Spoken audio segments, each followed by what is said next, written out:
खेलू रे गिरलिया ओई मोजा डांडे खेलू ओई मोजा डांडे कुई गुणु गुणु हुए पाटिरु बाहरुछि गीत खुशी कहिले न सरे चलीछि धान तली रुआ श्रावण मासरे बिल कादुओ सांगकू ए धान रुआ सते जेमिति ए निरीह आदिवासी खुशी आनी देछि।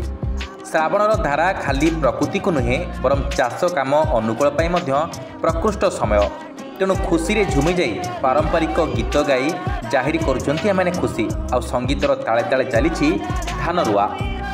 आदिवासी बहुल जिला कोरापुट चाष उपरे निर्भरशील एठाकार लोके वर्षा हेउ कि न हेउ चाष एमानक बेउसा आ चाष भल हेले वर्षकर जमा हुए पुंजी हेले चलित ऋतुरे आषाढ़ देखा नथिला वर्षा जमी फाटी आँ करथिला वर्षा पई चाषी पूजार्चना भी करथिले किंतु चाषी सबु आशा आशंका को दूर करिछि श्रावण मास पाग अनुकूल हेतु धान तली पकाइबा सह आरंभ होइछि धान तली रुआ आ महिला माने गीत गाई ए कार्य को करुछन्ति।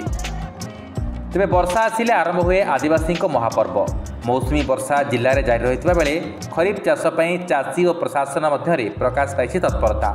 खरीफ ऋतु में बोरीगुमा ब्लॉक रे 38,000 हेक्टर चाष जमी रे धान फसल चाष लगी कृषि विभाग पक्षरु आरंभ होइछि योजना। कथारे अछि चाष काम जहार कि खुशी ताहार सारा जगत को अन्न जगुवा चाषी और श्रमिकों चली एवं महापर्व ते फसल भल हेले जगत शांति रहू बोली आशा बांधी ए चाषी समाज। Bureau report news alert 24x7।